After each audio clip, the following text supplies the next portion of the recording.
বিশ্বাস করুন মুসলমান, এমন শান্তি যদি আমরা তালাশ করতে চাই তাহলে আমাদেরকে ইসলাম মানার কোনো বিকল্প নাই। ইসলাম শুধুমাত্র আমরা স্থানকাল পাত্র ভেদে মানবো না, মাদ্রাসায় ইসলাম মানবো, মসজিদে ইসলাম মানবো, কিন্তু হাটে বাজারে ইসলাম মানবো না।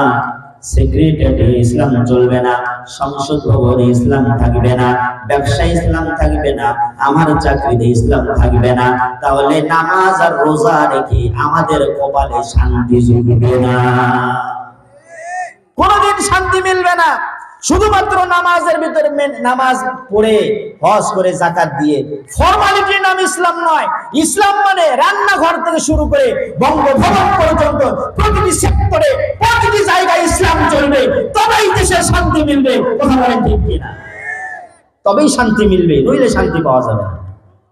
দেশে যদি ইসলাম প্রতিষ্ঠিত হয় তাহলে দেশের এক প্রান্ত মুসলমান যদি বিপদে থাকে অপর প্রান্তের মুসলমানের কলিজায় আঘাত লাগবে। কথা বলেন ঠিক কিনা?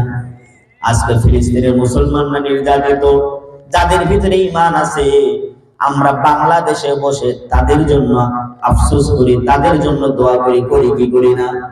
তাদের জন্য আঘাত লাগে, কারণ ওরা হচ্ছে আমার ভাই, ওদের সঙ্গে আমাদের রক্তের কোনো সম্পর্ক নাই, ওদের সঙ্গে আমাদের জায়গা জমির কোনো সম্পর্ক নাই, হিসাব নাই। ওরা হচ্ছে মুসলমান, এই কারণে ওদের সঙ্গে আমাদের কলিজার সম্পর্ক। কথা বলে ঠিক কিনা? এই কথা আমার নবী বলেছেন। আনিন নুমান ইবনে বাশির রাদিয়াল্লাহু আনহু قال قال رسول الله সাল্লাল্লাহু আলাইহি ওয়াসাল্লাম, হযরত নুমান ইবনে বাশির থেকে বর্ণিত, আল্লাহর নবী বলেন, আল মুসলিমুনা কারাজুলিন ওয়াহিদিন, গোটা পৃথিবীর সমস্ত মুসলমানেরা হচ্ছে একটা দেহের মতো। দেহের ভিতরে যদি কারো যদি চোখে আঘাত লাগে, ব্যথা লাগে, বলুন তো দেখি ওই ব্যথাটা কি শুধু চোখের ভিতরে সীমাবদ্ধ থাকে নাকি তামাম দেহটা ব্যথা অনুভব করে?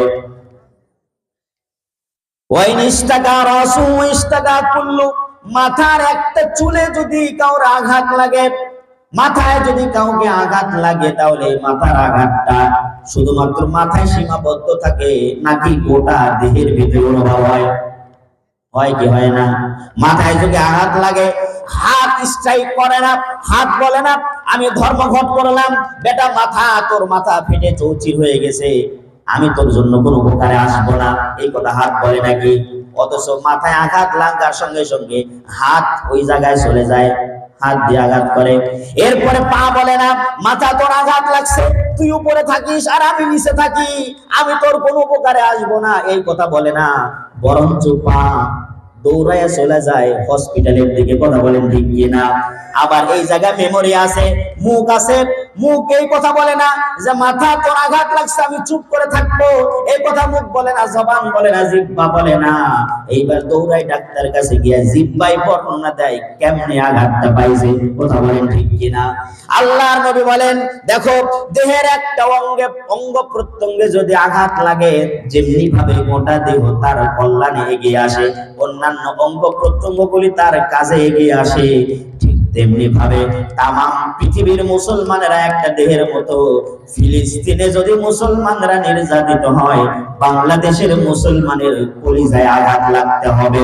যদি ফিলিস্তিনের মুসলমানেরা নির্যাতিত হওয়ার পরে বাংলাদেশে বসে যদি আমার কলিজায় আঘাত না লাগে, মনে করতে হবে আমার ঈমান প্যারালাইজড হয়ে গেছে, এই ঈমান দিয়ে আল্লাহর জান্নাতে যাওয়া যাবে না, কোনদিন যাওয়া যাবে না। সমস্ত মুসলমান একটা দেহের মতো। রোমান সম্রাট ফিডার